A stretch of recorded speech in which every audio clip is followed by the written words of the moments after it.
Welcome to the May 22nd Select Board meeting. Open session public meetings are subject to being videotaped. Your image and voice may be recorded. We've called the meeting to order at about 7:01. First thing on the agenda is the May 1st and the May 15th meeting minutes. I'll make a motion to approve May 1st and May 15th, 2023. Okay. I will second that. I just had something on the May 15th meeting minutes. Probably add Paul McKelk as an attendee and change number 1 on the minutes to 2 sets of minutes approved and delete 5-1. And then change the date of the approval to 5/22 for May 1st. Yes. Okay? All right. With those amendments, we'll take a vote. Keefe, aye. I think we can just raise hands. Oh, aye. I, All in favor? that's all good. I had All to right. hold back a lot last couple of weeks not doing that. 'cause I know. Well, now, We're used to the Zoom I didn't do sessions. the beginning of the meeting last Yeah. time. Okay, general public comment. Well, we'll all talk at once. Okay. So tonight, we have a special presentation. And Peg, if you'd like to read our proclamation. Absolutely. Proclamation. I'm practicing for Thursday when I read to the Berlin Elementary School and I can sit there. Whereas Carl Wickstrom has served upon the Berlin Agricultural Commission since its inception in 2006 and was instrumental in the creation of the beloved Berlin Community Garden at Riverbridge on River Road West and the institution of Berlin's right to farm community status. Whereas Carl Wickstrom has overseen several procurement projects for the community garden, including the installation of a solar-powered water pump, storage system since upgraded to an artesian well and pump and electrical service, a new rototiller, and soon the installation of a new protective fence surrounding the garden plots. Whereas Carl Wickstrom and his wife Elaine established themselves as superior cultivators of perennial plants at their Golden Skep Farm, a 1740 vintage farmhouse located here on Linden Street. Whereas in March 2019, Yankee Magazine named Golden Skep Farm as one of the best 5 flower farms in New England, with specific kudos for the Wickstrom's galaxy of seldom found plants, 2,000 varieties of daylilies, 400 to 500 varieties of hostas, a dozen heathers, intriguing aquatics and succulents, and nocturnal bloomers, peculiar herbs. Whereas in spring 2020, Worcester Living Magazine proclaimed that Golden Skep Farm is a flower festival worthy of high praise. Whereas in June 2021, Ted Reinstein, a revered reporter for WCVB TV's award-winning television show Chronicle, called Skep Farm a pastoral oasis since 2000 for people, birds, and bees. Whereas Carl Wickstrom and his wife Elaine have both served on the Berlin Historical Commission and greatly assisted with their ongoing renovation efforts of the Bullet House on Woodward Ave, Carl in particular having led several procurement pieces of said project. Whereas Carl Wickstrom has opted to retire from the Agricultural Commission in order to focus his efforts on his farms, which opened for its 24th season May 1st. Now therefore we, the members of the Berlin Select Board, on this 22nd day of May 2023, do hereby proclaim May 31st, 2023, as Carl Wickstrom Day. Yay. Thank you, Carl. Thank you very much for your kind words. It's an honor and pleasure to serve the town. Yeah, Thank you. And thank you so much for all you've done. yes. Quite welcome. It's been great working with you. I had a chance to work with you both on historical and agriculture, Same so here. Yep. Most enjoyable. Thank you. it's Yes. been good. And I'm psyched that the community garden is open. I'm going to buy my plants this weekend. Good. Put them in, we'll see what happens. Okay, great. So thank you for everything that you've done for that garden. It's a great little Thank you all. place. For And your it's grown. cooperation. since I've been there, I think 3-4 years. It gets bigger and bigger every year, so very much appreciate it. Deborah Rolfe is doing an outstanding job as the garden manager. Yes, she is. Yes, she is. It's a little community, too. You get down there to talk to people that are next to you, and, hey, I'll water when you're not around. Will you help me weed? So it's a great little place, so thank you, Carl, for doing That's one of the that. whole purposes of it. Yeah. Very good. Would you like to present that to us? Absolutely. And we give back to the food pantry, so that is That's right. another That's bonus another positive. for that. All right, are you doing photos? I am. Emma? Get a smile at me, Carl. Look that way. Thank you. Thank you. Okay, thank you very much. Thank you. Thank you. I said hello. She was gonna be here tonight, but she's ill, unfortunately. Hmm. She might be in touch with food poisoning. Whoa. Uh-oh. Wait to see what the results are. All right. Today's universal. Thank That's you so actually the much, good Carl. answer, right? Good evening, all. Thank you. Thank Thank you, you. Carl. Thank you. Yay. All right. We're moving on to the recreation programming discussion with Bob Holmes. Thank you. First, thanks for setting time aside and dealing with a couple of reschedules. I think this wasn't our first time on the agenda. Reason I'm here is representing recreation is pretty simple. We've got one facility improvement project, a pretty major one underway with the courts. Got another approved and that's going to be starting soon. And as a committee, we can't help but wonder if there's a way for us to create a longer term vision that includes projects like these that can help ensure that things are tied together holistically, right? Call it, the term master plan comes to mind. I want to be careful with that, right? Because that has a certain connotation. But we like the idea of thinking through, 5+ years out, what types of capital or facility improvements would make sense for our town, specifically to enhance recreational activities, and thinking longer term, getting community involvement, getting their input, and kind of putting this longer term plan together that we can just help facilitate through. It's a thought we've been bouncing around, and we thought the best place to start would be here and just get your really candid feedback, advice. Say, Bob, there's already a board that does that, it's called this, fine. Whatever your candid feedback is and advice, I'd love to hear it.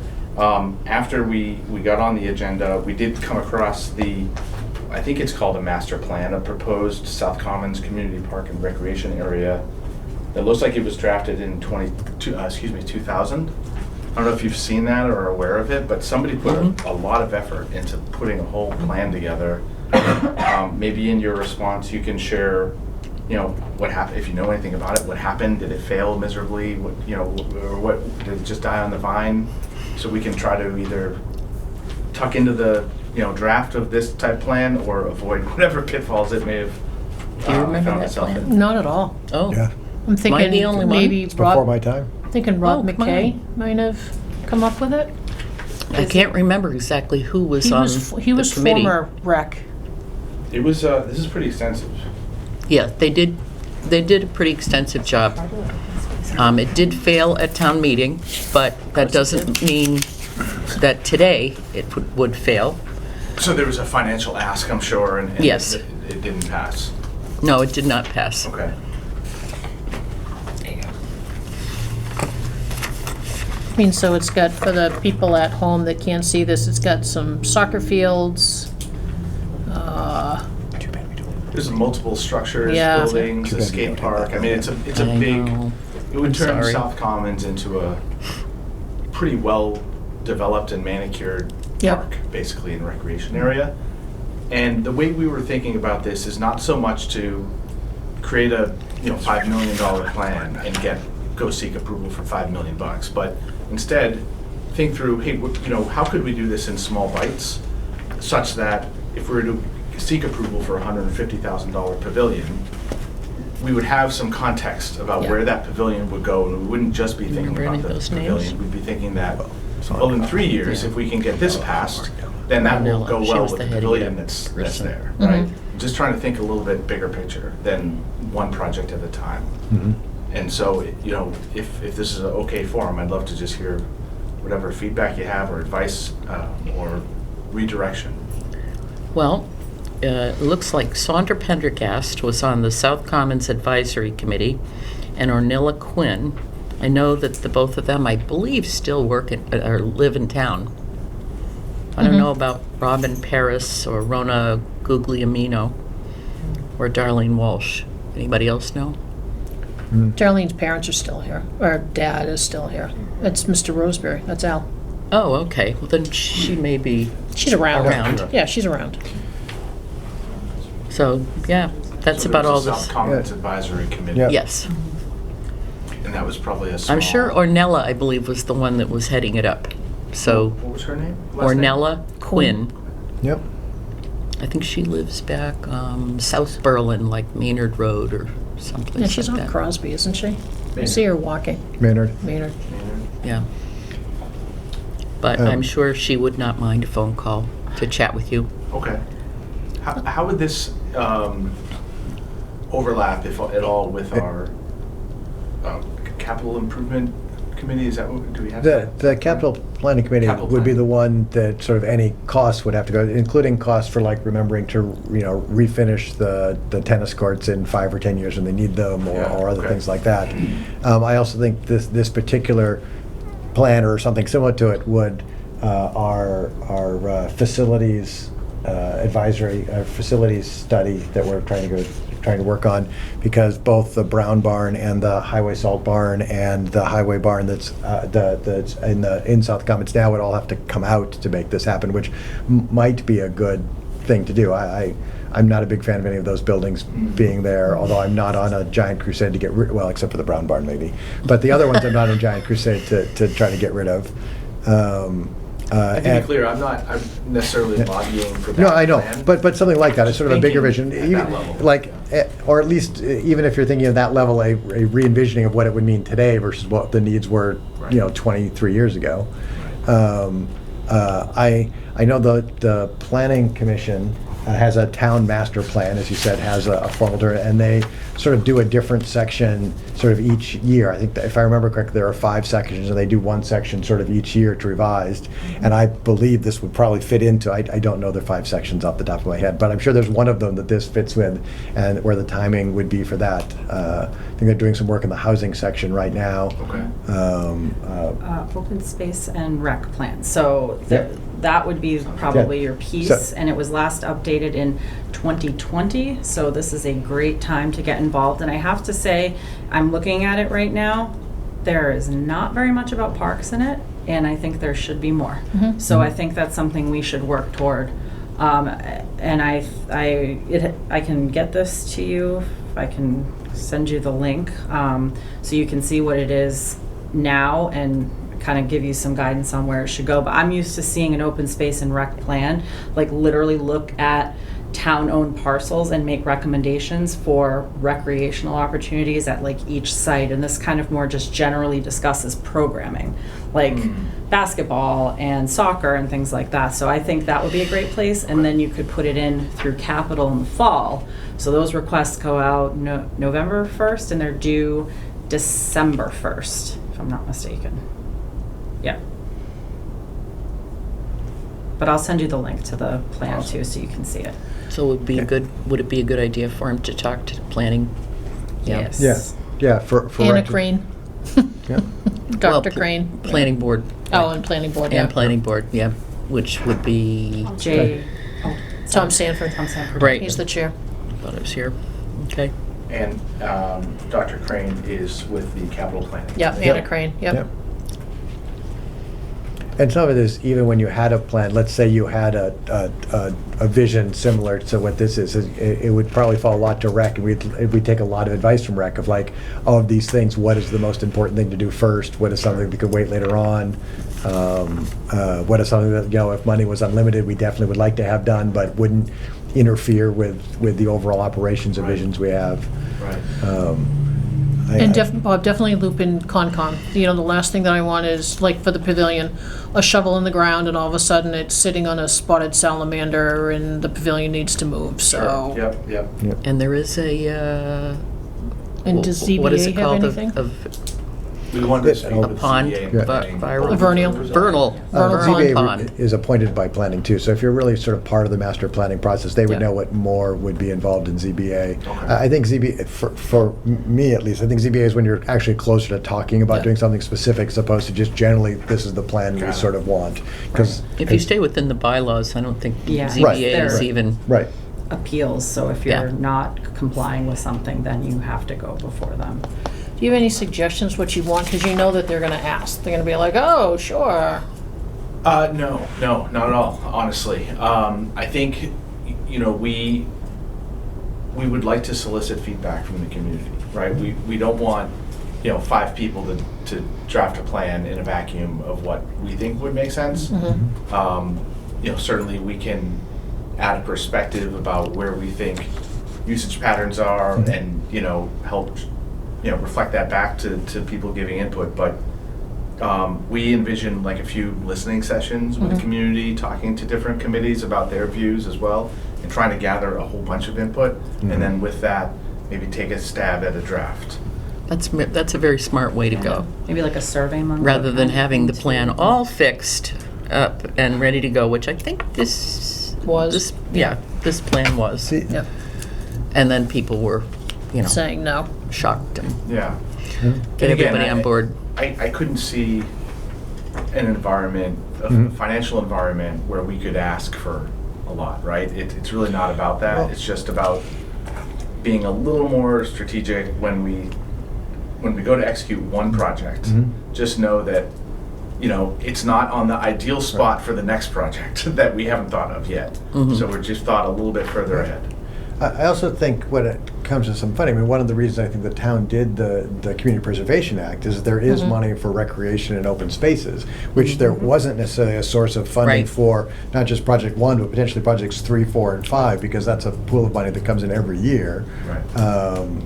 that could go to things. I mean, it's not millions of dollars just for rec, but it is money that could go as a chunk to go forward. Sure. Absolutely, and that's one of the things when Julie and Felicia came before Capital last year, we said, make sure you always are also going before CPA. And in fact, in some instances, it makes more sense to put in your capital form and put that you are seeking CPA money as well. And you kind of want to run it through them first, because they do have that set aside money, whereas there are other capital projects that don't have a potential other funding source. So you Right. kind of want to cross them off the list first. And it doesn't raise taxes if you Correct. use CPA money. Right. It's always a good thing. The other thing to think about is I thought the UMass survey we just did had a couple of questions about recreation on it. I think it did. And We should be getting so, that back soon. when we get that back soon, Yep. so it was a survey that went out, it was mostly, but it was, anyone over 18 was allowed to Yes. fill things in, and it did ask questions about what would make the town sort of more interesting and more livable for you, allow you to age in place, and I thought there were a couple of questions related to recreation I think on it. there were. And so when we get those That back. went out through Council on Aging. Yeah, Council on Aging, Yeah, yep, exactly. yep. Right. I remember speaking Right. to Victoria. And I thought I heard we got a good response rate to it, too. That Yeah, we got we a did. couple Yeah, I hundred forget, she responses told me to the it. percent, yeah. And we Um, broadened it a bit beyond, because it was initially, it's through the gerontology department over at UMass, but we broadened it specifically for people who want to age in Berlin, down the line. So looking at current and future needs for people of all ages. So Okay. it might actually give you a good sense there. The other thing, when you talk to planning, usually, I think it's Central Mass Regional Planning Commission that helps them with their updates for their master plan components. I don't know if they did the open space plan the last time. I was just looking at it, and it looks like they had a couple people help out on it. They're pretty well versed in this type of work, and there are local technical assistance hours available. That is controlled by the planning board. Okay. So I'm not promising you their hours, because I don't know what their plan is for them, but you can certainly ask if there are any hours available, and it's coming up on the end of the year. So sometimes this time of year, if they have leftover hours, you might be able to use them to get some guidance from some of the planners over there. Awesome. And it would be nice to finally allow rec to do rec things instead of poop patrol and the portable bathrooms, it's like, no. put some stuff back into the community for the kids and even for the seniors. You know, we've got the pickleball courts coming up, but, you know, what else could they use? You know, shuffleboard, things like that, but to make it more well-rounded. And it's such a great space to be down there that we need to give rec finally its due, where it's been shafted year over year over year for money. I know, I said it. Well, I appreciate you saying that. You know, those things are fine. We're happy to do it, but even more happy to have someone else do it, and that can help us spend our bandwidth and our focus on broad programming, on making sure the facilities are there and ready for programming that serves the whole community, right? Definitely, we're looking to try to keep things diverse, or even diversify the current offerings. It'll be nice. I mean, Boy Scout involvement, Girl Scout involvement, you know, whatever else is going on with other little kids in area towns that they do. I'm sure there's a great population, you know, as soccer's in season and as baseball is in season, it's not just Berlin kids. Oh, yeah. Yeah. If I could just add one more thought. One of the things Julie Lee and I talked about during budget season last year, which, believe it or not, is rapidly approaching again this year, was... Button that says budget season budget, almost here. it's almost here, or it's here, or it just finished and I want to die, but it's coming again soon. So it's like really just budget season all the time. But we talked about her putting together a proposal for FY25 for a rec director at a limited number of hours, whether you start with 4. She was going to speak to Northborough for a potential job description and potential programming and kind of what their salary range is, do a little bit of looking into surrounding communities that have a rec director and what that would mean. And I think you start small and you start building some programming that brings in some fees, Right. and then you snowball yourself. and use that. Yeah, exactly. So, I mean, I'd certainly, you know, be happy to help work on that during the budget process this year too. But now that you got a little bit of time, it's good to start thinking about it now. Let's do it now. Yeah. Barb, reach out to Clinton too, because they have a giant building right before the football field as you're heading down the hill to Dairy Queen. It's like Right. right there, and they do a lot of stuff on the common. They do videos, movies and stuff at night, so they may be able to give you some help too. Okay. Great suggestions. Right. Anything else you want to talk to us about tonight? No, this is really it. It was, you know, just some breadcrumbs on where to start and make sure that it wasn't a terrible idea or being Right. handled by somebody else. So I appreciate your input. The Yeah. conditions of the fields were always sort of a question. What is the current sort of status, feeling about the condition of the rented fields? At South Commons? Yes. Well, I mean, I think, I'm not an expert at this. The general sentiment is, you know, they could use a pretty significant overhaul to get them to a rentable state. I can't speak, you know, I don't want to say things that Yeah. I'm not certain of, but roughly speaking, it's outside of our current budget Right. to do Yeah. that. But generally, if we want to start producing income again by renting, we'd have to spend some money on the fields. Because I know there was talk of irrigation of those fields too, and somewhat of leveling. So is there Leveling them out.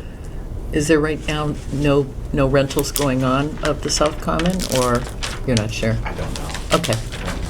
I don't think any of the soccer fields are being rented. Maybe baseball, but we haven't gotten into baseball yet. Well, I think we could fill it up ourselves, probably. Which is too bad, because you look at like Lancaster, right off 117, and Oh my those gosh. fields are busy every weekend. Every field, Yeah. 20 fields Yeah. are busy, so it'd be nice to draw some of that business away. Yeah, agreed. All right. All Well, right. thank you Well, very much thank for you. your time. Thank you Appreciate for your coming in, input. and any time, really, if you want to give us an update or something. Yep. I will. I absolutely will take you up on that. June, do you have a question? I don't, I just wanted to let him know that it's November 1st, that both capital planning and community preservation forms are due Okay. by November 1st. So you'll be on the email list, I would assume, right? Yeah. Thank you. Yeah, I think I published that late last year, but thank you. Good to know. All right. All right, thanks. Bob, If you I'll don't reach mind out to moving this. Darlene as well for you and see if she has any old notes kicking That would be around fantastic. from that, so. Thank you. Thanks. But You betcha. Ornella will be a good source. Yep. Okay. Okay. All right, I'll find her. All right. I'm gonna excuse myself if you don't mind. No, No okay. problem. Thank you very much. Have a good night. You too. So we'll move on to our general department update. Fire and EMS. All right. Well, before you, you have the reports from fire prevention and from the fire department. And you'll see that about 55 inspections were done for the month of April. With that, Highland Ridge Development is moving along with a lot of the foundations already in, and everything is going smoothly up there. Most of the inspections are being done without too much of an issue being presented. A few minor things here and there that they found that they've been able to correct on pretty much all the inspections across town. AT&T has a new store that's going in at Highland Commons, which we've inspected, and we anticipate that's probably going to open in the next week or two. There's a quick blurb in there on the safety inspections, which I'll cover in the fire department monthly report, which, if you look at that, we had about 62 responses for the month of April, which was kind of high for us. And our EMS collections are right on task where they have been all along at about 40% for the collection rates for FY23 so far. I didn't have the April rates as of yet from our billing company, so I'm working on getting that, but I had the March rates to be able to give you. For activity for the month, I just wanted to read, just to recognize people. The month of April proved to be a difficult and busy month. The explosion and fire on Pleasant Street were one of the most challenging events that the members of this department have responded to. This, coupled with Mount Pisgah wildfire that lasted multiple days, spreading to roughly 120 acres, taxed the members of the department. Crews also contended with a train derailment, multiple car accidents, several other brush fires, and a train fire during that weekend. I want to recognize the members of the Berlin Fire and EMS Department for their dedication and commitment to the safety and well-being of the residents and visitors of Berlin. They exemplified the meaning of sacrifice and service in all that they did. I also wish to thank Police Chief Eric Shartner and his team of officers for their response and assistance with these calls. They supported our mission and never wavered from any request or assistance the fire department made during those incidents. Chief Shartner was truly a partner and responded to each incident and supported me at the command post, at least checking on my mental condition and providing waters and fluids for me. And I have to say, even at midnight, he was showing up at the incidents just to check to make sure I was doing okay. Our mutual aid partners that responded to Pleasant Street and the fire services from across the Commonwealth were also instrumental in mitigating the fire on Mount Pisgah.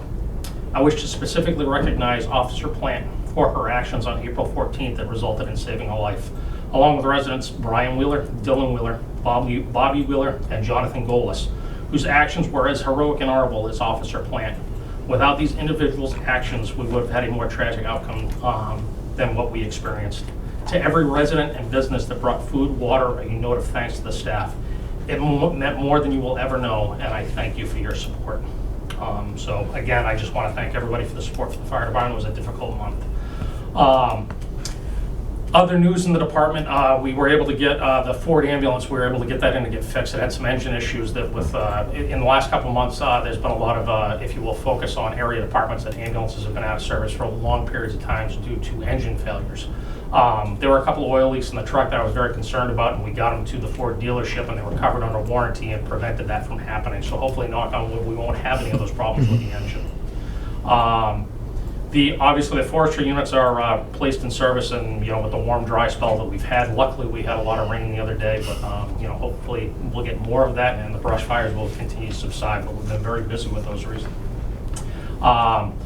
We've also reached out. We scheduled and did some recruiting to try to bolster the call department. So we've had about 3 or 4 interviews in the last week, actually, which hopefully I'll be offering 2 people the job to try to start bolstering the call department, just as we're starting to feel the effects of our vacancies that we've had with departures to other departments that people have left for full-time employment elsewhere. We're seeing some of our shifts that aren't getting filled. One of the initiatives that I wanted to update you guys on last month, but I never got to get before you due to the activity, and it was released in the Powderhouse newsletter, was the community outreach that we started to do safety inspections in people's homes. We're trying to target some of the elderly population just to make sure they have working smoke detectors. Across actually New England, we found in the last, if you will, 6 months that there's been a significant increase in fatalities to fires due to no smoke detectors or non-working ones that were in different residents. So we are trying to actually partner with Lowe's to actually hopefully get them donated to us or at cost so that we can actually start replacing people's smoke detectors that might be at the at-risk population that has no other way of doing it. Due to the fact that we're not electricians, we can't actually wire them or move them to different locations, but we can literally plug and play the ones that they have there for either carbon monoxide or just regular smoke detectors. So we're putting that out. We're trying to do a little bit, we're waiting for Lowe's to kind of partner with us on that so we can put out a media blitz on that. But we've gotten a big response to that so far for people requesting us to come out and just do an inspection at the house. We're looking at different things of where the smoke detectors are located, where fire extinguishers are located, looking for anybody that uses a wheelchair or a walker, where their throw rugs might actually be, to kind of give them some advice on where to put them so they're not trip hazards, so that people aren't getting hurt with those. And, you know, we're also meeting, we've had some residents that have some special needs with their children and stuff that may need some special care for them that we've met with as well, just to give them advice on what we can do for them and whether or not we can bring them to Children's Hospital or someplace, you know, that they have their specialty care in. So I encourage anybody, as we kind of get this out there, to feel free to give us a call. We're happy to come out. It's not a, it's just a safety inspection to the well-being of the house. You don't have to follow any of our recommendations. We'll just give recommendations and get to know people, and hopefully you can get to know the firefighters and EMS providers in the department. With that, that's about the news, the ongoings at the fire department. Unless you guys have any questions. Go on, Peg. It's No, okay. no, you two go. I have 2 pages. It's 1 page, and then I wrote other stuff, and then I put Oh, okay. see next page, because I wrote other things on the other page, so. Go ahead. Go for it, Peg. I'm All good. right. Go ahead. So you mentioned the plans for the elderly, you know, getting out in the community where it is summer season, and on the news, it's just about every night you see a kid falling into a pool. So, I mean, are there any types of outreach that you'll talk about pool safety, or, hey, look, there's a Absolutely. pond, let's Yep. jump in it, you know, type of thing, and kind of get that message out to maybe the younger generation? Yep, we can target them to get some of that information out there and stuff. You know, we can even look at trying to do some of the, if you will, they call it the 6-minute CPR drills. And those are done kind of like, if you will, at one of the malls type of thing, where you try to catch people that are walking through. You spend just a couple minutes trying to teach them how to do CPR. It's not a certification program or anything, but it teaches the very basics, so that God forbid if something like that does happen, hopefully something will jump back out at them to remember what they were taught at that episode, so they can actually perform CPR if God forbid that does happen. Or choking, too, if you're home, Yep. what do? Find a chair, Yep. you know, type of thing, but, let's see, that one, like putting out kitchen fires, because I know it's like fire pit season too. I mean, I always go up with a bucket of water because I'm paranoid, but, Yep. okay. Is it mandatory for people who have fire pits to make sure that they're out when they go to bed at night, or? I'll say that it's not mandatory, but God forbid if something happens, it is it's on the onus, or the responsibility falls on the homeowner, whoever actually started that fire and stuff, that if it spreads, they're technically held liable for that. Oofa. Okay, good to know. So given you mentioned Mount Pisgah, Yep. and last week you mentioned approximate $200,000 cost for Mount Pisgah, was wondering if you, and nice to see you, Eric, sitting there, that I did not plan that out, to talk to Concom about the fire roads. And I mean, and I understand that Concom, they're the stewards of the land. I understand they're responsible for the management of the land, but they're not the ones who are called when there's an incident somewhere in town. It's blue and it's red, and you guys go. And not that my home was in danger, thank God for Mount Pisgah, but as an abutter to Pisgah, I would like to have some say, not as a selectman, but as resident, Peg, on potential fire roads. So was wondering if you two had thought about that, partnering with Northborough. I'm sure Northborough Conservation's in the same bucket, you know, as Yep. ours. We actually, Chief Shartner and I have actually discussed that. I've actually talked with Chief Parente from Northborough Fire, and one of the members of the Conservation Commission from Northborough was actually at the scene of the brush fire and stuff, and we were talking about that potential of trying to develop some type of a road where at least our four-wheel drive vehicles, the smaller ones like the side-by units, can at least get out there. Yeah. I think it's reasonable to say that if we had access to be able to get those trucks out there, that fire could have been contained to under 60 acres. The conditions were changeable out there, but we had no way of getting equipment and people out there. It was a very stubborn fire to actually get in front of. More concerning was kind of talking about the medical calls, where I'm kind of new at this. I kind of, talking with the police chief about past incidents that have occurred out there that it's been difficult to get a patient out, and I don't know if you want to speak to that, but that, when time is of the essence, we don't have that because we don't have the ability to get a vehicle in there to get them out. Well, and I even see it on Linden, going up Linden or coming down Linden at 8 o'clock when it's starting to get dark. There's people that are still walking in, and I'm thinking, all right, you might want to rethink that. But again, if something happens, how are you guys going to get in there? You've got boulders in the front. How do you get a 4x4 in there unless you're calling highway to come pick up the boulder and move it? Meanwhile, the person is somewhere on Pisgah, which I'll be for the drones. I already have sandwich packed and water packed, so because it will be a true search and rescue, I have no sense of direction for that. But I mean, there's lots of examples to point out to it. It's just making sure that the safety of Berlin and Northborough, and for every person who walks that mountain, is taken care of. I would hate for you guys to say, hey, yeah, we'll be there in 20 minutes, maybe 30. Hang on. More like an hour. More like an hour. Yeah, the two issues we've seen over the years is cell phone GPS does not give you accurate locations. We've been up to a quarter mile away from the victim, even though we're at the GPS markings, and sound.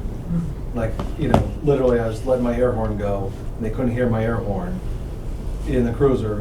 Drew up behind the house, and they couldn't hear it. So I drove around, hiked 45 minutes with the paramedics to get to them. And then once we got to them, we were literally 400 yards from where I parked my cruiser.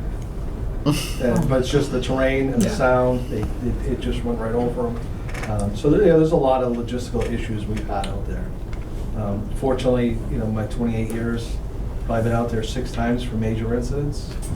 And we have not been under an hour for anybody. Yeah.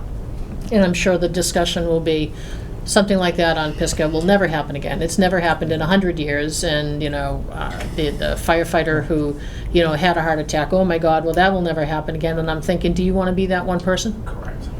Do you want your family member to be that one person? No. Well, You know, it might not be 100 years for another fire, but it will be another 2 months before the next medical emergency. I mean, there's several every summer. Right. Correct. And for us, the firefighter that suffered the cardiac arrest up there, everything worked out in his favor because he had been removed from the woods because he didn't look good. He thought he was just suffering heat exhaustion. If he had still been in the woods and that had happened, I'm not sure that we would have been able to save him. And the stars aligned for us that day so that we did have a save, and he's actually doing fine. He's in rehab and stuff, cardiac rehab and stuff, and hopefully he's going to make a complete recovery. But if it had happened 10 minutes sooner, he would have been a mile into the woods. And, it's like getting him out, trying to do CPR on him would have been challenging. As I said, I'm not sure he would have survived. And the same thing will hold true for a resident that suffers a cardiac event out there. Or God forbid, just falls and suffers a broken hip or, any other major trauma that occurs out there. That hour plus to get them out of there can make a huge difference. So. And I'll have the conversation with the Northborough Fire Department and through their fire chief and Conservation Commission as well, just because I know that it's something that they're concerned about as well too, but I'll report that back to you. Okay. I have one more question. Sure. Switching gears, you should know better to ask. So, I don't know if you were here last week when we started talking about ARPA and doing building assessments. And those 2 buildings that are right over there, the old fire station and the ambulance, AKA the Rudolph building. Yes. Within those buildings, there's 2 trucks, a knot truck and something else. They've been there for years, rusting away. Yep. No one sees them. I think they came out once during a funeral in town, I think once. Yep. A, are we paying insurance on those items? And B, I know it's way, way down on your list, and I'm totally okay with that, but want to make sure it's on your list. What are we going to do with them? Because I'm sure the building assessment, they're going to come in and say, those things have to go. So. What the knot is something that I believe is owned by the Fire Association. And I don't believe the town's insurance is covering that, but I'm not 100% sure on that. The other fire truck that was used, I believe it was a muster truck. I just found out about a month ago. I didn't think that that was something that we owned, and I found out it is something that we own that I'm responsible for. I went and looked at the truck, and my plan, to be quite honest with you, is to pull that truck out this summer and hopefully put it on municipal bid to sell it, and hopefully somebody will want to buy it. I don't see a benefit to me holding on to that truck. There's no way I'll use that for emergency activity, and the truck really isn't worth anything from an operation standpoint from my department. Looking at it for, somebody may want to restore that truck. It may be an antique truck that can be used for somebody, but it's not something that I would want to put taxpayer dollars towards right now. Because my other problem is I don't have a proper place to house either one of those trucks. The not being one of the first fire trucks that was here, one of the first, I believe it was a motorized fire truck. Restored, it would be a beautiful truck, but again, we don't have a place to put it. And that would again cost taxpayer money to put up some type of a shelter for it, which is why I think that my recommendation to the association would be to see about selling the truck or getting it to somebody that can actually restore it. And having the right of first refusal if they ever choose to sell that truck, that they can buy it back. But the buildings, the two buildings up there just are not in a condition to really have anything, to be quite honest. Because I know there was some discussion. One was donated by the Wheeler family to the town of Berlin, or was it donated to the town of Berlin by the Wheeler family, or does anybody really know? I don't remember. I thought one historic wanted to hold on to for a reason, because it was one of the first vehicles that we ever bought as a town. Yes. The Knott. That's the Knott, that's is right. what it's called, Right. which we actually, that paperwork is actually, it's framed on the wall in the hallway of the fire station. Oh, nice. So all the documentation is with it. Right. I just know I went and looked at the truck and stuff. It's kind of in rough condition. It needs Yeah. a lot of TLC. That's to nice. Bring it back to, if you will, a worthy truck to show its Right. value. So you We're talking, what, 300,000-400,000? Oh, I've heard estimates as high as that, yeah. So, But- do you have contacts that you can talk with to see, do you still want this truck? Yes. Then, you know. I'll they- check with the Okay. association to see if it's what they want to do with it. And in talking with you, my assumption is that the board is not going to want to house that truck any longer, just because you're looking at doing something. I with can't it. speak for the board, but I'm not speaking for the board. I don't know enough about it, probably. I would think that since the mustard truck is under your purview Oh, and yes, that- responsibility, and is not something that I've heard in my circles has a desire to keep, or other people trying to renovate, that might be something that sooner rather than later, it is easier to get on municipal bid and Yeah. try to find a home for it. The Knock, because it has some historical, because it's on, I think is a messier path forward if we wanted to dispose of it. But there might be options of, there might be options of people who might want to renovate it and display it in town, actually, since we're about to get potentially a car museum in town, as someone who likes historic and other stuff, there could be some, I've never spoken to anyone over there, I have no idea the level of interest, but there might be some overlaps there. And I don't think you need to wait to have a solution on the Knock to figure out something to do with the muster vehicle. Okay, then I will make that a priority, or Yeah. somewhere on that Yeah, list, a yeah, little yeah. bit higher, but to get rid of the Well, it's mustard also truck. easier. And then it's also safe to assume that the fire department has sort of no operational interest in either of those two buildings. No. Like, that all of your stuff is satisfactorily done in this building here in the barns, with maybe an exception of something we might do to this building to improve it, but Correct. those Yes. buildings don't hold any interest for it. Okay. Except for Rudolph. We need to find a new place for Rudolph. Can't take the building down without him having a home. General sewer. John? Oh, I kind of like that. I think The front of the fire barn, you know? Oh, yeah? It used to be a place that protected the fire vehicles. Maybe it's an home. I think it's at anymore. one time, the fire department actually gave the old fire station to the highway department a few years back. Oh, really? Oh, I don't know. I think so.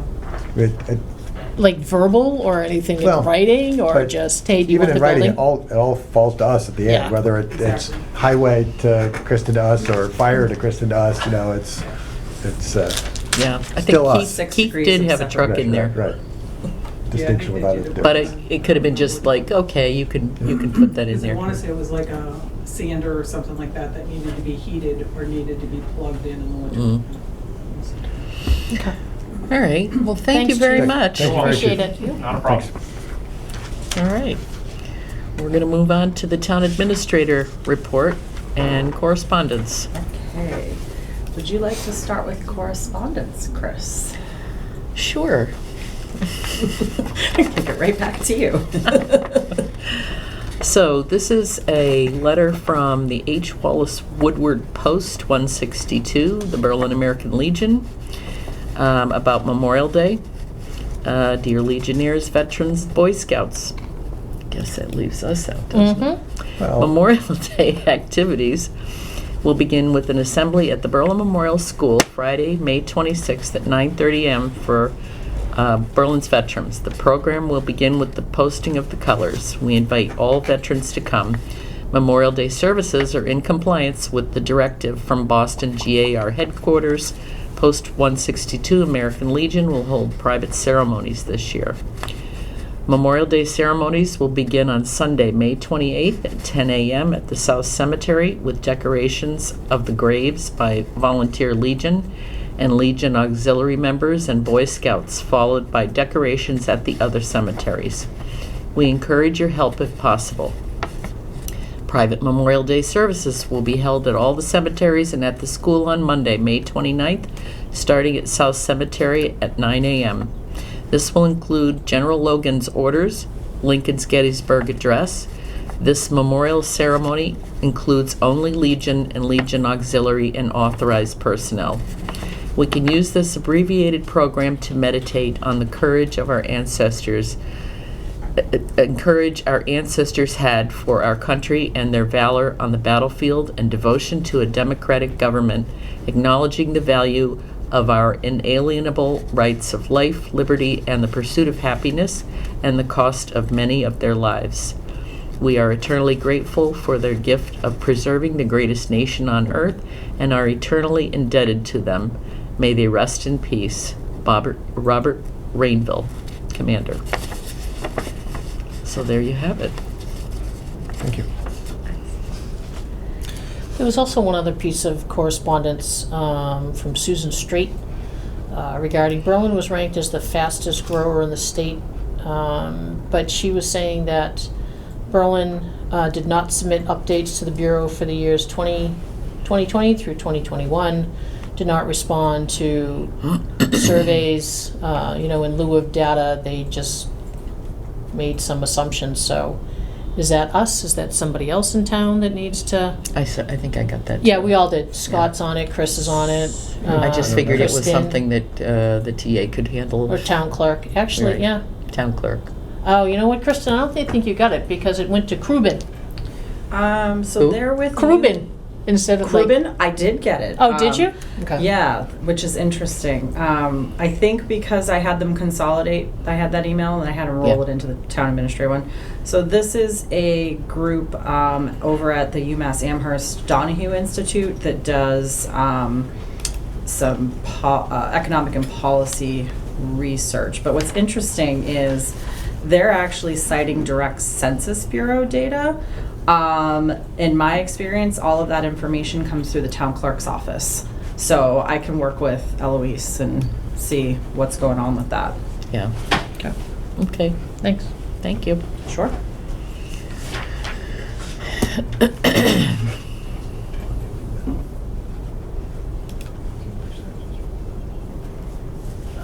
All right.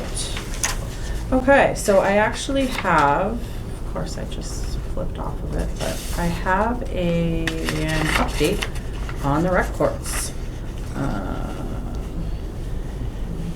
Sorry, so I'm flipping between my email, now I lost it. Here we go. So we had a little bit of a delay. We were selecting basketball hoops and equipment and trying to make sure we got the best price, which thanks to Bob, we did. So now that they know the anchor bolt pattern, they can pour the footings. Some interesting things that you learn through this process. Then they will be touching up the court and paving the binder. They are hoping to touch it up toward the end of this week, and we are also working on the colors.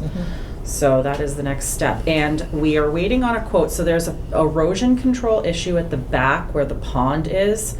Bob and I were talking a little bit, and he was saying probably the best long-term solution would be like a retaining wall, which is going to be far outside of the budget that's been allocated.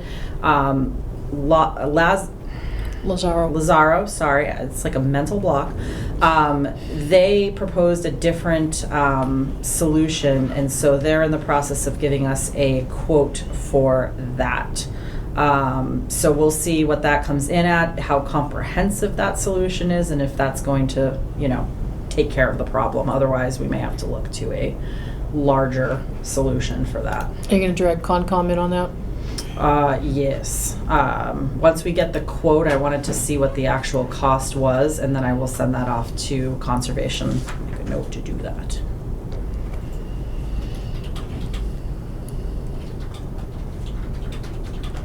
Okay, so that's moving along.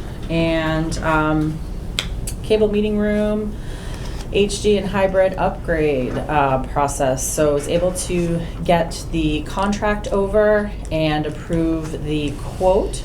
So we are in the process of moving forward. There were 2 additional pieces of equipment that had to be purchased, 2 laptops with Scarlett DAW 2-channel interface in order to make this work. You know what that is? Okay. So I was going to say Scott might be able to tell us, but now I'm a little concerned he doesn't. So I don't know what, that's part of their system that they use over, maybe, is it specific to their company? I'm not sure. Might be. But we didn't have any like extra spare laptops lying around that they could use, so we had to move forward with that to connect everything up. So that is moving forward, and we're just waiting for the signed contract documents to come back, and then we will start. Municipal offices flat roof replacement has not been as simple, unfortunately. We did receive 5 bids. 3 came in at under $150,000. However, we had missing paperwork from all 3 of the low bidders. So I'm having them reviewed by KP Law because we already had one of the bidders come in and ask a number of questions about the other bidders, and I am concerned we may be headed toward a bid protest, and I don't want that to happen. I don't want us to award and then get in that position. So it's possible we may need to rebid, but I just wanted to get a determination from KP Law first. The one piece of good news is that it's under $150,000, and we won't need to likely allocate ARPA money for it because the budget was $200,000. So we may have to put it back out, take a little more time, but hopefully cheaper. Apparently roofing prices are lower and more competitive right now. Who knew? Learn something new every day. Less construction. Yeah, the people are looking for work on that side. Yeah. So worked on fire union negotiations. We are also working with the Neshoba Valley Regional Dispatch Admin Board on their new building lease. And the town of Boxborough has approached the district about the possibility of joining. They are actually temporarily with the district right now for 2 months on a kind of trial period or a temporary period while they're getting their new chief and staff up to speed over there. But their town administrator and select board have authorized the chief to enter into discussions and negotiations about possibly bringing them in so they could replace Townsend as the other town in the agreement potentially. And the last piece, and kind of leads us into ARPA, but the servers we have here are unfortunately becoming obsolete and experiencing performance issues. They've been described by our managed service providers as budget servers that were installed over 6 years ago, currently running Windows 2016 on their server. We had a compatibility issue with getting the cameras hooked in. I don't remember exactly whether I was the new upgrade 8.1 will not go on that server. because of The the servers are too too old. old for it to go on. And this is something Travis had actually mentioned to me back in January, that we should get that on our capital plan. Now we're actually starting to have problems. That's a really difficult thing, I think, to try to work in a long-term plan for. I would like to at least start by potentially allocating the ARPA money. We got a quote for $30,000 to do the install and put the 2 servers in. And then I need to take an overall look at what's going on with IT and make a long-term plan. So we get on a rotating schedule for computers and servers and all of that good stuff. That's all I have for you. All righty, questions? I have a lot of technical questions, and we can take some of it offline as well. Sure. I haven't bought a physical server for my place that I work at in 12 years. Okay. In some respects, because of the few things that needed some upgrades. The resources I have, we run a $5 million IT budget. Yep. Is we don't have the resources to maintain a server ourselves, and we outsource that where we buy our servers sort of in the cloud, either a public cloud, Amazon, Microsoft, all have their own private clouds. And we actually run our security systems off of some of those cloud servers too. And so I would look at something that is more of a sort of server as a service, which is a monthly fee, but then they take care of all the upgrades and hardware stuff and maintenance, and in today's universe, security being the bigger thing. Is trying to keep something sort of very secure takes a lot of time and effort. Okay. And so I'd encourage that, but I Sure. could talk to you more, and I have no problem if there's a way for me to interface with Travis sort of as a volunteer Sure. and not necessarily as I don't have the authority, I'm not a voter, we haven't voted on things, but I'd gladly meet with them on those sort of resources as well. Happy to have your technical expertise on this one. I know that when I did this previously, some of the issues with some of the programs we run here are like old school and run on physical Well- servers, and I don't know if that's part of the issue. Well, and some of it is, and I imagine you'll have the same problem that I've seen other places, is that you'll have some software that is also too old and won't run on new servers. And so that it is like a house renovation. It's not necessarily where you start the process, but where you end it. And so you to upgrade the cameras, you have to get the new server. When you get the new server, this software over here doesn't run on the new server. I'm still running a Windows 7 laptop at my place because we have one security system that won't run on a modern server. And I've pointed out to the security vendor that it's kind of ironic that you won't run in a secure environment. But that you do start opening a can of worms when you start playing around, especially when you start the core of the server. And so I'd look at the other software you're running on it and make sure that will run on something that's more current. Okay. And yeah, I think it sounds like maybe we need that more comprehensive plan Yeah. first, perhaps, for what all of our IT needs are. I know Margaret had started a computer kind of rotating lease to purchase with Dell. So I think Travis said we're in pretty good shape with regard to the computers. The major issue was the servers. So yeah, that would be great. I could definitely use, I know enough about IT to be dangerous, but not like that dangerous, so. Yeah, the way they explained it to me, we have two servers, town hall, public safety. Specific, town hall, public safety. Town hall goes down, town hall goes down. Right. Public safety goes down, public safety goes down. But these two new servers will be public safety, town hall goes down, jumps over to public safety goes to, jumps over to town hall. Backups for It has happened to us twice in my tenure here, where we've lost our servers. So, and we're down. It was down for indefinite time until either A, we get a loaner, or it gets replaced, or it gets figure out what the issue is. Okay. Questions? Anybody else? Okay. So not really our area, but I'll ask anyway because I'm curious. Assessors, do you know if they've started their search for a new assessor? I just came from their meeting, actually. So they invited me to their meeting tonight. And Molly and I are going to work on the job ad. They finalized the job description, voted on it. We're going to work tomorrow and Wednesday on the job ad, bring it to personnel on Wednesday for personnel to look at. The assessors have said that they will be okay with whatever personnel decides because they'd like to move forward. So they'd like, personnel to review it and bless it and, edit it and do all that good stuff. So Molly and I will work together. We'll bring something on Wednesday. And we talked about advertising and we talked about different paths you could go forward for a screening committee. So we're moving. Last week you talked about the BMS lease agreement, and I know it's been kicking around for a bit. Is there any issue if it's not done for school's out, or? I don't think so, because I don't think, it's my understanding, and I haven't looked into it that much yet, that there hasn't been a lease. There ever. There hasn't been. It So it's not like started- an expired lease? Correct. Yeah. Right. It started a few years ago. Yep, so it is on the short-term list. Okay.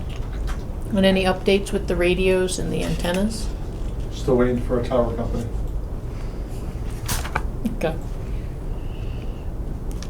All right. Okay. All right, we're going to move on to old business to talk about ARPA projects. Okay, so I gave you a little preview there of one of the things that came up. And there were some good suggestions that came up along the way as well. Just trying to get back into my, why does this keep doing this to me? In addition to the one that we received today. Yep. Let's see. I'm in the wrong folder here. So I put together some ideas, recommendations just for talking points. What you have in your folder is the list of projects we've approved so far, as well as potentially what you could use the remaining funding on. We talked about the servers. Sounds like, you know, we need to take a more comprehensive approach. Website updates, Peg had suggested a temp hire, and I would agree as long as that person can train somebody here and then that person can continue to update the website, because it's a living, breathing thing that's always going to need to be updated. Peg had mentioned the playground equipment at BMS, which actually that seems to keep kind of falling. They took it to CPA. CPA said no. They took it to capital, but unfortunately it was after the deadline for the FY24 capital plan. So that's potentially a good option. The Brown Barn and paid parking area at BMS, unfortunately I have not gotten the quote yet back from Lazaro. I really can't. I'm just going to call them the L company that's down there. We talked a little bit about the municipal offices dormitories and the need to talk about a facilities study, but one of the things I asked the chiefs to do was to give you this, just so you have, and this is again back of a napkin kind of scratching of what they're thinking of for up there. So I don't know if you want to just kind of take a look. The blank space here is like future to be determined kind of open space for right now. So that's just so you can visualize kind of an idea of what they're looking for there. There are two sets of staircases, one that goes to fire, one that goes down to police, because this, if this is the evidence room, this all has to be locked up and privately secured with cameras and, you know, secret locks and all those kind of things. So Passwords. yeah, exactly.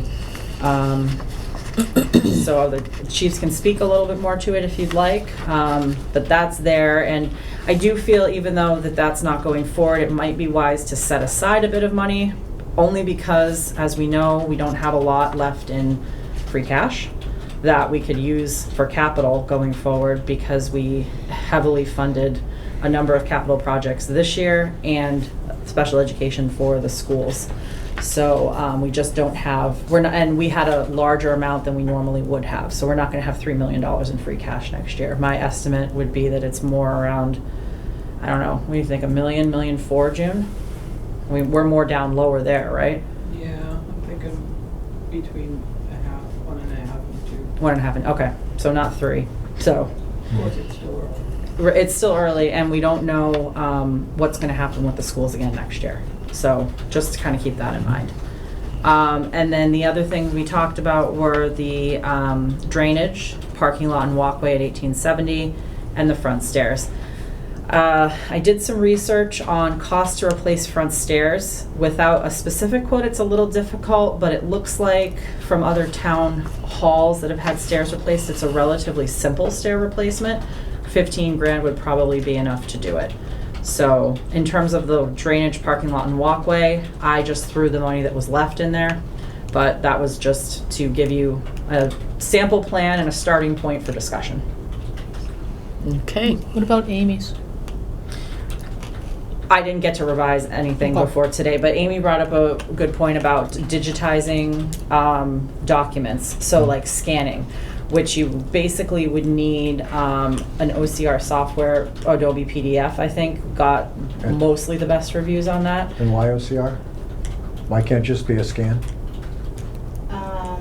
As far as I've seen, the OCR is the only one that you can then go in and search.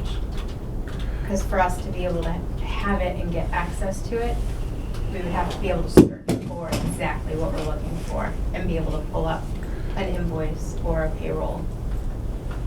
To make it searchable, I gotcha. Can you Otherwise, search in it's just a full Google Adobe, you can document. search in, right, as a scanned PDF?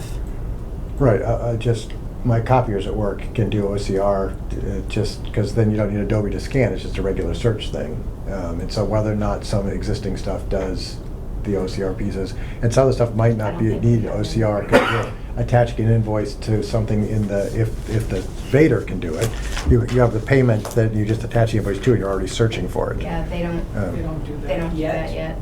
They keep talking about it. Okay. Yeah, I don't know if those new Xeroxes do that, it's worth an ask.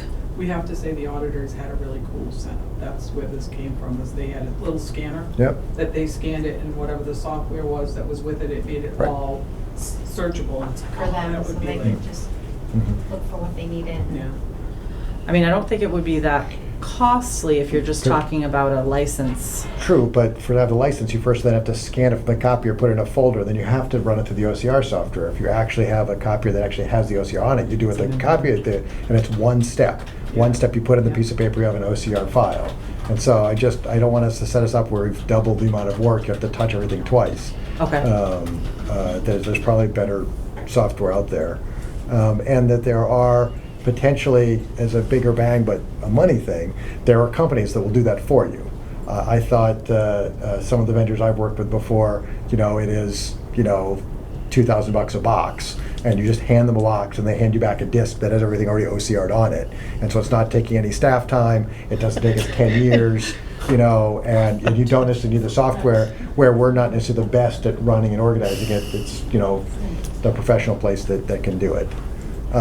That said, setting aside, if all we're doing is setting aside some money right now, we could decide that really is, getting rid of a serious chunk of paper, which also gets rid of some of the storage stuff that's one of your things. That's pretty easy to do right now. We can work out the particulars as we get closer. I think that's also part of the, like the DocuWare that I had mentioned in the email. It was a cloud, it was like a whole process that they would come and teach us how to do. Like I said, it was a long time ago. Yeah, It was I probably want 6 years ago. $10,000. Right. And I'd be more excited about it if we stopped the creation of more paper, because if we have to have this process to deal with paper, that if we're still bringing in the same amount of paper, then we're just creating this project going on, we're not reducing it. And so in a couple places that I've done projects like this, we first figure out a way to stop the creation of new paper, and then we said, okay, now that there's nothing new going in the pipeline, let's clean up everything that's out there. I've mostly done it in medical records that has some pretty tight processes that you always have to follow, but also my place was tiny compared to what, Brigham Williams Hospital has to do for it. And so they'd already solved it from a macro standpoint. It was pretty easy for us to minimize that. That's a good point. I mean, and a lot of, again, this is the old government that we're probably back in, the 90s at this point, if we're lucky. I mean, some of the forms may be from the 70s, I don't know. And I think as we change, and COVID actually sped things up. I always call this the one positive unintended consequence of COVID, that it modernized government in a way and in a form and speed that it never would have otherwise. I know there are some people that are still very wedded to paper, so that's definitely a conversation we would need to have. But I certainly see the point and value in it, because if you're creating more paper, then why are we doing that? But you're right. Once it's digitized, then it's available to you here. You can share a folder somewhere else in an hour or two. You're not then using fax machines and other stuff. It definitely is a saver once you can do it. And you're right. There's a lot of people who are doing it. It is a big thing from COVID to make it happen. I already see what paperless on invoices during all of this, because you couldn't get it from person to person to get all those signatures on it. And so they did some cool stuff. That's neat.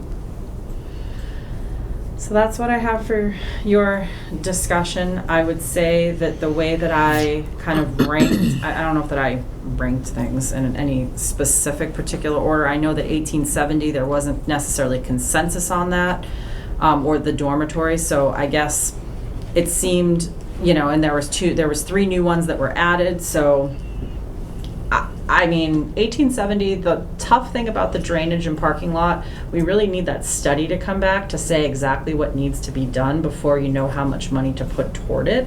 So I almost think that could be a capital, and I don't know if there's any way you could sneak that in under CPA for historic, if it's tied to the building itself, perhaps the walkway component of it, I'm not sure. But I think we need more information there, because I literally, without knowing what the drainage problem is, I have no idea how Well, I to think, cost wouldn't it estimate still that. be trying to keep the house in good condition? Yep, I think it would fall under I think it would fall under it. CPI, because it's also tied to the 1870 town hall, making that Correct. more useful, or potentially even ADA if we added some, Well, yeah, that's because just the it. intent was handicap parking spots Yeah, up there. I mean, you so. can pave the walkway, but Right. that's an awful steep incline for a Yeah. wheelchair to Yeah, no, have to go down there. they- You're they- playing Frogger on Woodward, you know, Yeah. I mean, but it was brought up at the historical Yeah. commission meeting I went to, where they said it was always damp, but Right. now it's a lot worse, and there's Yep. like standing water. We didn't create this problem. Is it possible that the town might be able to contribute some funding to it, because it got worse after we did the renovations in 1870? And I don't think it was like a finger pointing thing. It was going, this is now a bigger problem that we don't have funding to fix. So, Well, it might have been other things, other than the 1870. I don't know that there's really a direct I think part of it was the reason. elevator. yeah, they were, I think they were Digging? referencing the elevator.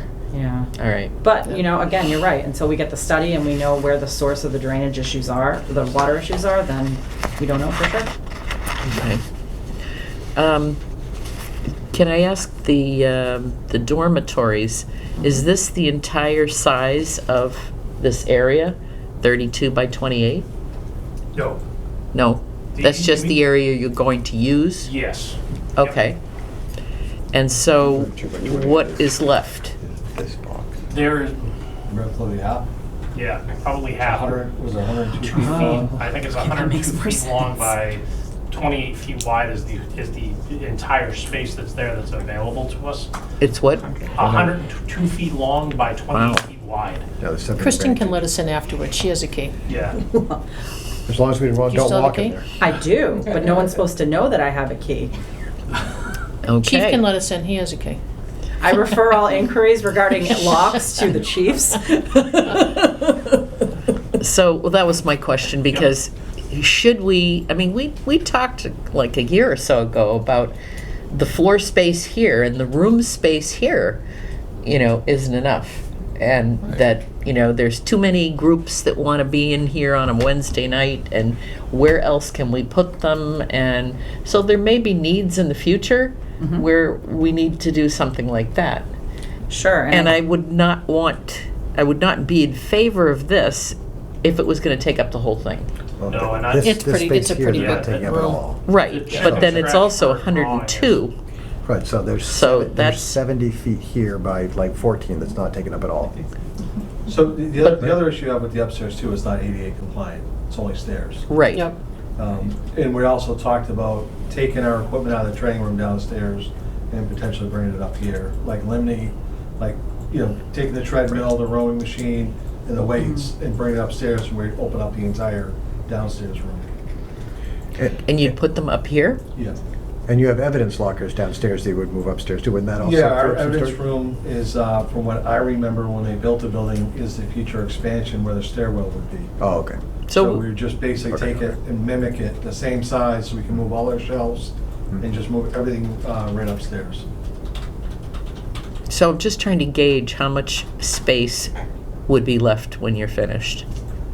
So it would be 12 by 60, what would we say, 32 feet? out? 32, and if it's 100, it would be, Yeah. yeah, it'd be 12 by 70. Yeah, Yeah. basically 12 by 70. So you can put a couple meeting rooms in there. Yeah. Not 12 counting feet. the fact that you're freeing up a room downstairs. Yeah. Right. Yeah, and on top of that, we'd free up the room downstairs. But the elevator doesn't go up there, so you couldn't really put a meeting room up there, right? No, No, yeah, no. It's not ADA compliant. correct. Yeah, with the training room that we have downstairs that we use too, we could potentially do something to open up another training room up here for fire and police as the EOC as well for the Emergency Operations Center. And kind of, it would free that room downstairs too Okay. for another meeting room, Downstairs if you meeting will, room. if we had the majority of our stuff up there in that room as a training room. That's an option as well, And the elevator goes down there, so then Yep. you'd be okay with that. yeah. You know, I do feel kind of strongly that we need to do our facilities study, get that done before we do this. So. Wasn't there I something have a- done a few years Something may, ago? something may come up So where. I have a different sort of take. I think it is important to reserve some of the ARPA money now because there's definitely some talk about clawing it back. I think just because we reserve the money doesn't mean construction starts tomorrow. Right. I think Right. it gives them the go-ahead to start thinking of the next steps. The next steps would be design. The next step would be talking to the town, figuring out what is the best use, because it could be there's better uses for upstairs, and the needs that you folks have is, I don't know, done somewhere else. This becomes the dorm room for them, and we have our meetings over there or something. Because I feel the same way for like the OCR scanning. I don't think we have, and the servers, I don't think we have the solution for it, but I think I would be in favor of reserving some money aside for it, so that the people who are trying to find the solution feel that they put the time and effort into coming up with some sort of solution, that there is money at the end of the rainbow. So instead of just, I have this great idea and it sits on a shelf until someday money shows up and you end up with a beautiful plan that 20 years later we've not done anything with. And I feel that way probably about almost everything on this list. Like, I might adjust some of the numbers so we have some money from some OCR stuff. But I would love to be able to leave in the next couple of weeks, if not tonight, we have allocated all of our money. Right. So if someone tries to Right. claw it back, we've Right. allocated it at this point. So it's so sad, too bad, can't have it back. No take-backs. I read something too that allocated might mean money that you have not received yet, and we've Right, received right, all of yeah, our ARPA yeah. funding too, so I just wanted to put that Yeah. out there, which is good. Could you check with planning? Because I think there was a town meeting a couple years ago where Janet Campbell stood up. Chief Z brought this up. Yep. And I remember Janet standing up saying, we had a plan, where it is, Yeah, so how old it the- is? The plan would have been from 1999 and Right. fire article. Slightly updated. Meaning, Yeah. meaning for the space upstairs. Yeah. Yeah, for this, Yep. yeah. Right.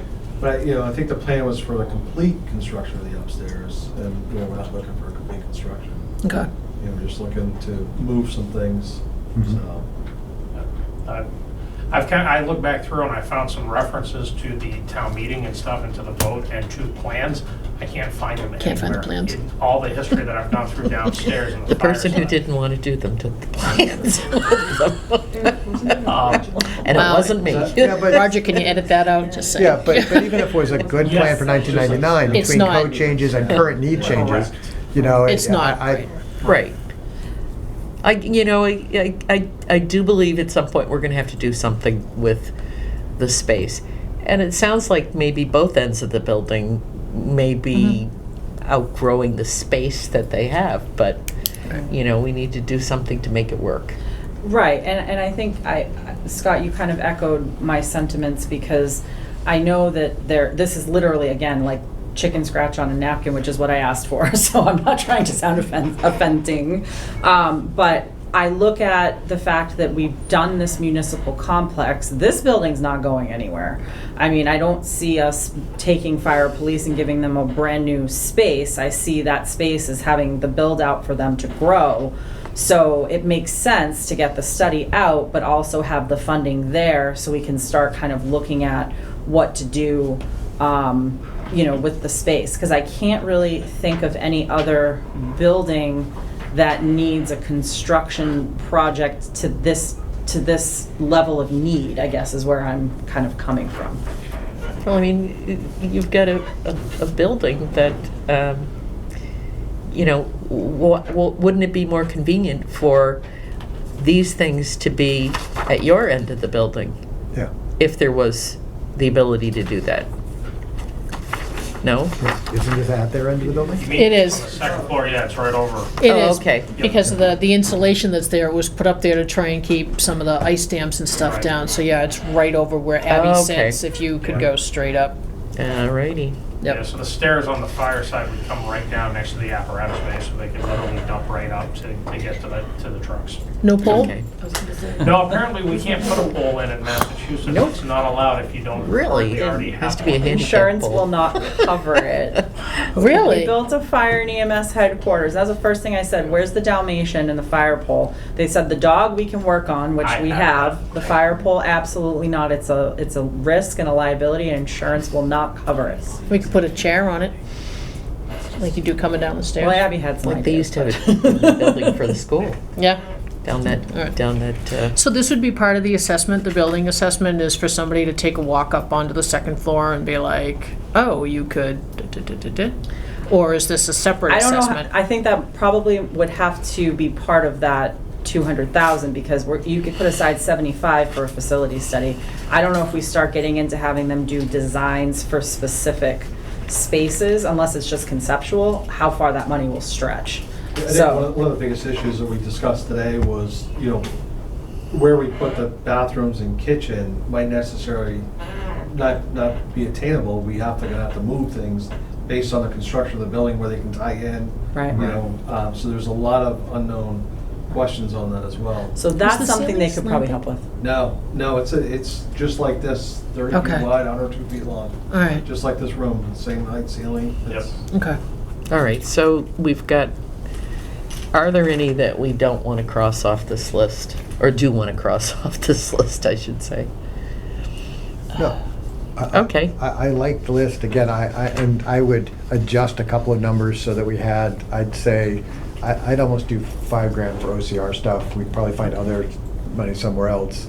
I don't know where I would find that. I think since all these numbers are plug numbers, I expect us to both there's about make some adjustments as necessary, and there's a good chance that $5,000 comes back from some of the projects up above that are not yet finished, including the genealogical study, which we approved 30,000, except it's going to be 30. They're going to give us another $15,000 check on That is, but I will The tell you. weatherization's coming back. The some of it. weatherization's coming back. I think Fred said that's gonna be more like Yeah. 7,000. Right. Also, if you look at the playground, we actually have a recent quote on that. Yeah. March 14th, it Right. was 172. Right. I mean, you could even take the $5,000 out Yeah. of there and say 180, and that's still Have giving we, you a little bit. have But if we you look at social documented everything though? It looks like Yeah. it's 68. Okay, funds remaining to Yeah. be expended, okay. And if you just look at the social services hours, we budgeted for fiscal year '22, which I believe is in the past. We spent 12,000 and budgeted 21, and so there's 5,000 there if we needed it too. It's a little tricky because it doesn't go by fiscal years for the state. It goes by, I'm trying to But think. 22 at least is going to be in the past. It I'm kind of hoping 22 is in the past. is, yes. No, It I'm felt like sorry. a really long Yes. year. You are correct. It was a little weird Yeah. because they go April to April, so Yeah. it really threw me off Yeah. when I was doing this.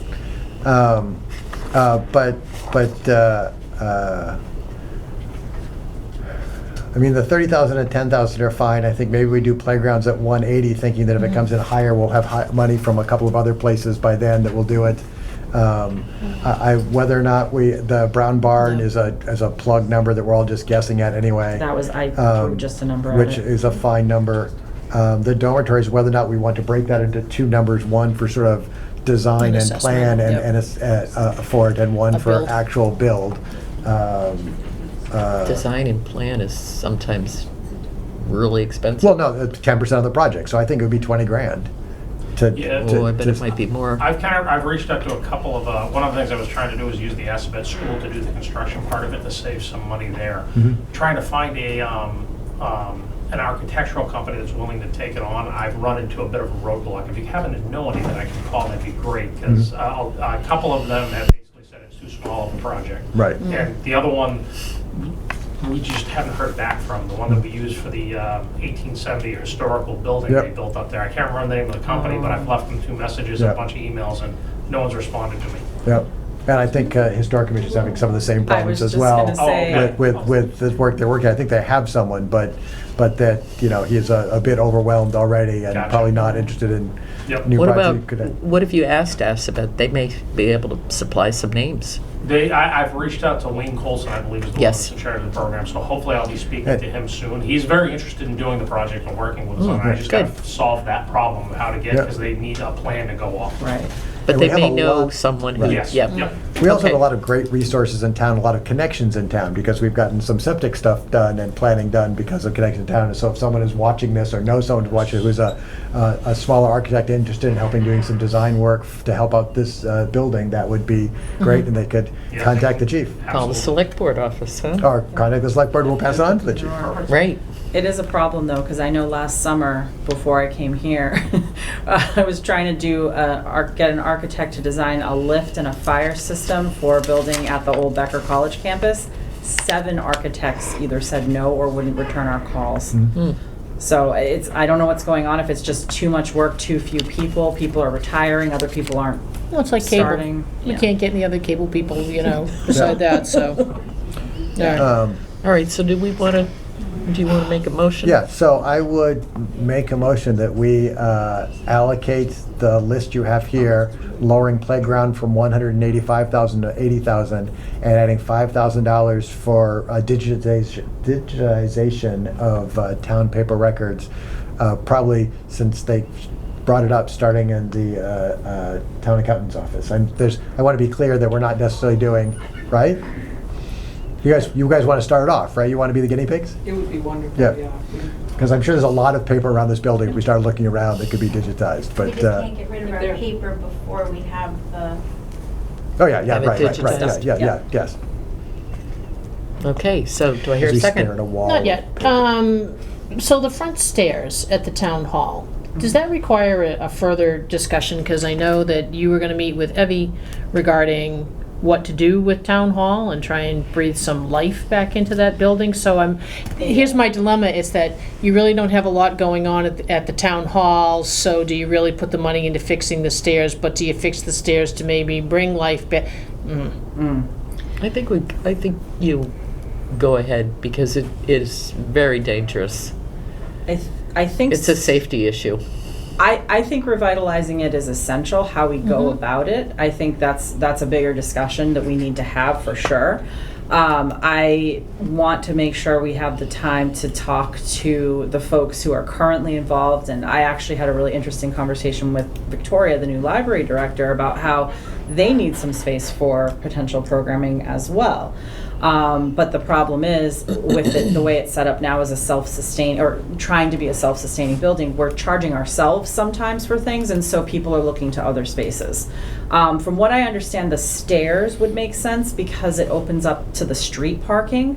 So if you aren't mobility impaired, it opens up many more parking options than just the little bit in the back. And it could be another thing where we allocate it, but we don't move on it right away because we have until the end of '26. I mean, I think from a parking perspective, I don't know how else to resolve the parking issue, unless we open it up to the street. That's my only thinking on I that. actually think it may end up being more than 15,000. For the stairs? Yeah. Could But, be. I I was reading things that think were we anywhere need to from like allocate. 10 to 35. have and you the ever 30 walked up the stairs? Yeah, I walk them up all the time. I've seen them. I have not walked Oh, up yeah. them. They're very, very tall, Yeah. Okay. Yeah, and then some of them are loose, yep, and they're very, very heavy. But they're Well, still, they're all some of granite. them are loose. Yeah. yeah. Usually when we did it at our town hall, they come and they take it off and they put a new cement, like, casted thing in place. Maybe So, I don't know. that's all it needs. But I would have to get a quote. That's true. And then sell the granite. Okay, if we were a little bit less specific, if we made it 55,452.14 for improvements to 1870 Town Hall and Bullard House draining, does that sort of, because then we're not calling out just stairs. Yeah. Because there could be other things that come out of that conversation with Evie and Sandra and company to improve the building that help make it more rentable and bring in more revenue.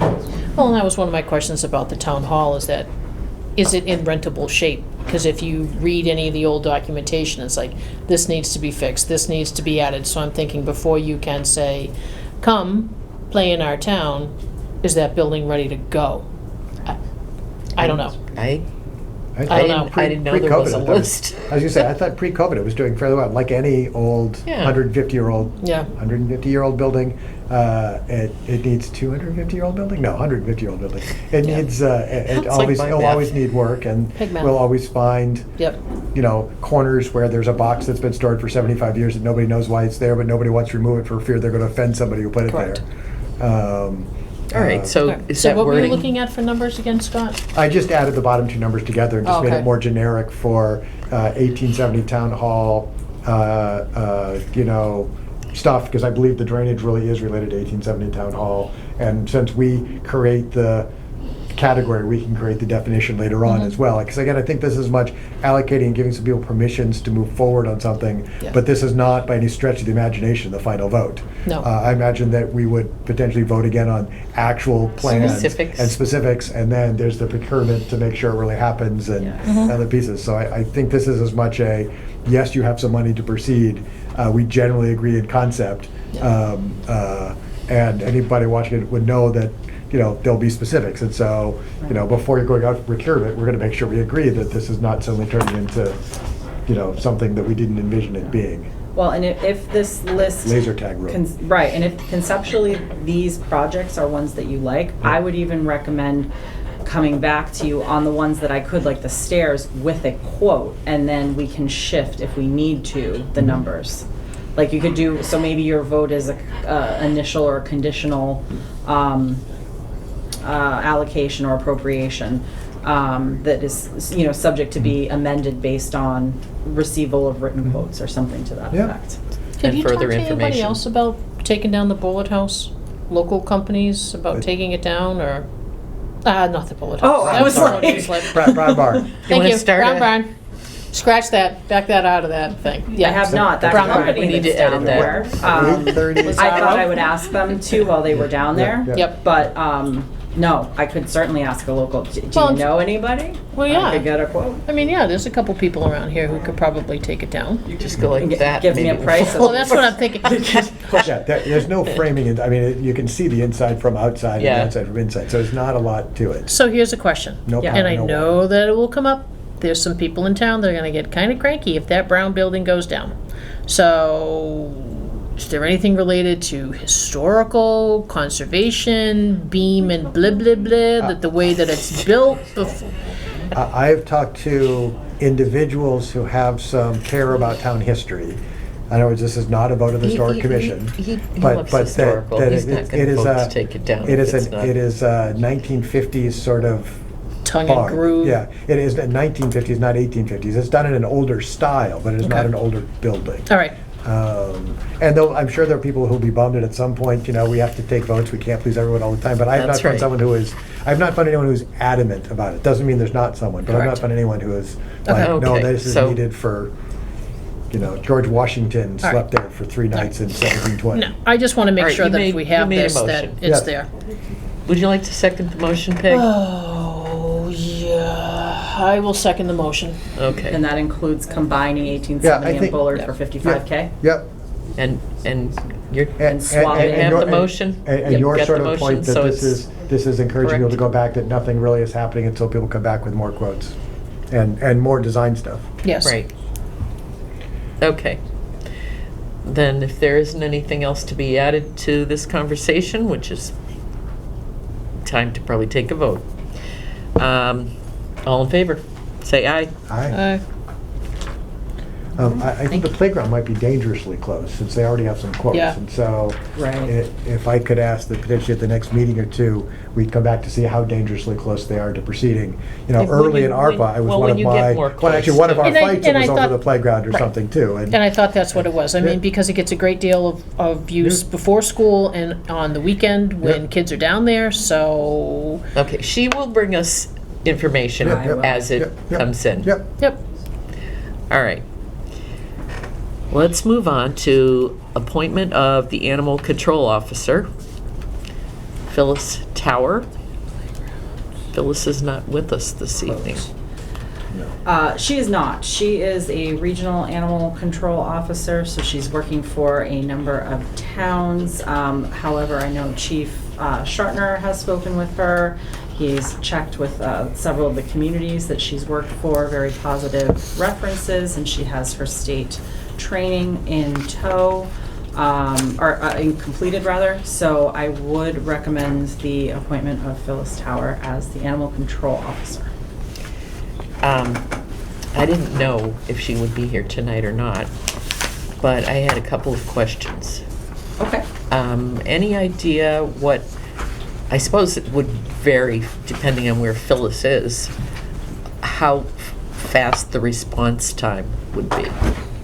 Between her and her husband, who's also certified, I guess probably the same what you're with right now, 15 to 20 minutes. I Googled her address actually without putting it out on television. It is literally said 16 to 20 minutes depending on time of day. Okay. So I thought that might come up. And is this is an appointment, the ACO, for 1 year? Correct. It's an annual appointment. Okay, so, we'll see how it goes this year, and, I did have a phone call today, and these are some of the questions that I told this person that I would ask. Sure. And so it's like a test, I suppose, and see how it goes. Sure. So, any other questions? No, my questions were along those lines, but whether or not the response times would be any longer. Okay, Peg?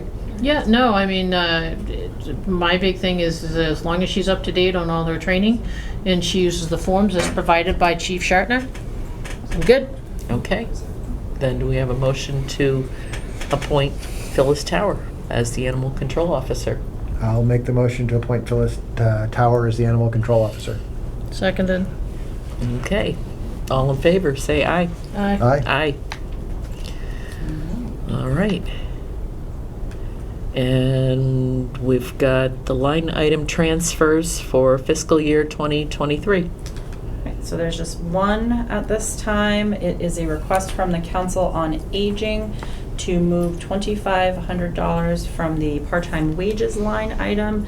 That is extra this year due to some staff being out, and moving it into expenses for doing another grab and go meal this year. Yay.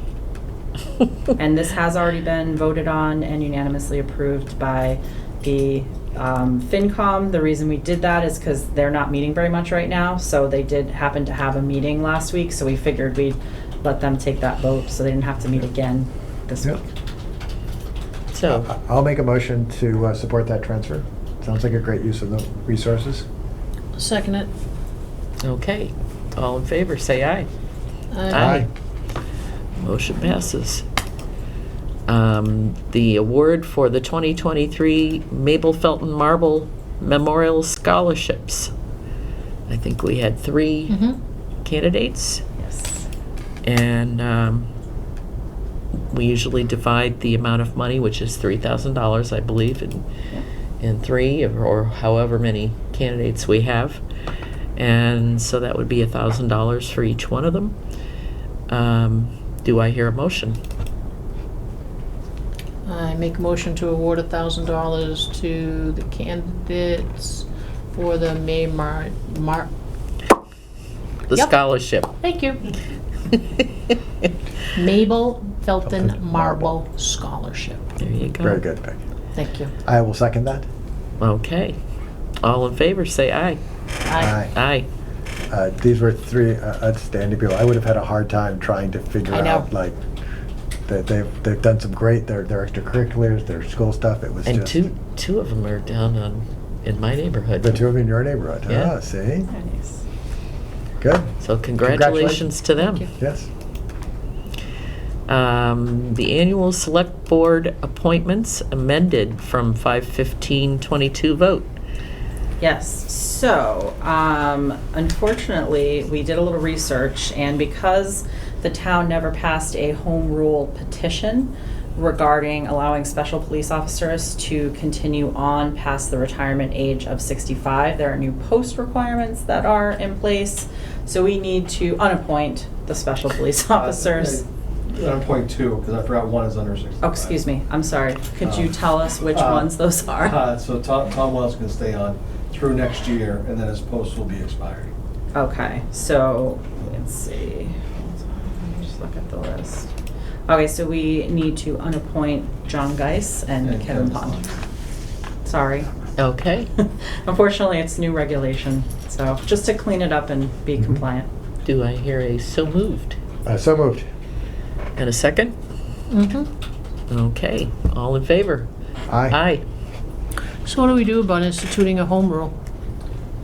So- The second option is in the fall town meeting, we can do traffic officers, which takes them much less liability to the town.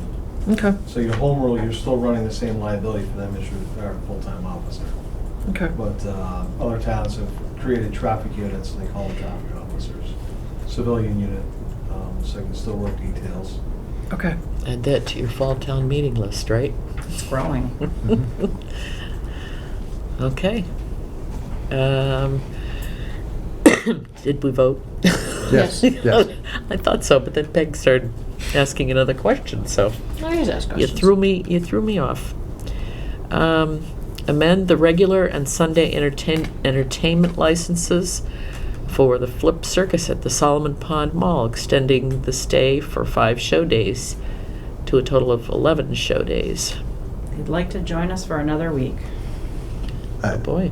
I think it's a great sign. That means they're selling tickets because they wouldn't be looking to extend it if they didn't think they could make money on the extra days. And I think that helps both our mall and just helps them. I don't know, but I have been inundated with online ads for the circus. So Oh, yeah. the various social media platforms I go on. Yes. I have Wow. seen dozens of them, and I'm really happy it is. It is, of course, saying it's in Marlboro, but one of our pet peeves. But that aside, I will make the motion to extend their license for 11 to include 11 show days. Seconded. Okay. All in favor, say aye. Aye. Aye. I'm assuming the mall is doing some coordination because I think the mall has their beer garden day on one or two of the show days. So that means there's 2 things happening at the mall at the same time. I wonder why Which they would would be even be confusing it when they had to come here, to Berlin to get permission for these things and still calling It's the it. address. Because I think Marlboro. I think the Solomon Pond Mall is formerly in Marlboro because that's where their address Starland is and that's where they Boulevard. get their mail. It's when we make these agreements that like, oh, the mail will be taken care of by this other town. That means the mail on their Right. piece of paper says Marlboro or Hudson and not Berlin. Yeah. I think give them 2 different addresses, and just split it right down the middle. Yep. All right. And I think we're down to board questions and comments. I'm I don't good. have any Good. liaison Like, updates. Last week I haven't had meetings. I had one this week, but Peg. Can you? All right. What, in 3 minutes or less? Yeah. So Rec, Kristen probably went over with that. They were looking at colors last week, which is a lot of fun to try and figure out the color of the courts and the lines. They are running a week behind. There's also, they've started some discussion about resurrecting Old Home Day in September.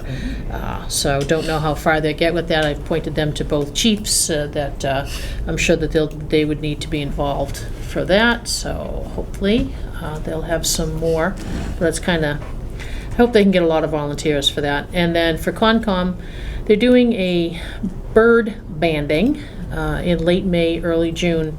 It's in addition to the forestry stewardship. They want to manage the Ager Woods bird habitat and collect demographic information about the population. So they'll go up and they'll put in these very funky nets that are very safe to the birds, and they'll take the birds and they'll put little bands on them, and then if people see them, they'll know where they are, and then they'll come back after the birds have had babies, and maybe they'll be able to band the babies just to see the types of birds that are native to, if they're coming back, yeah, and if they're native to Berlin. So they'll probably be looking for volunteers.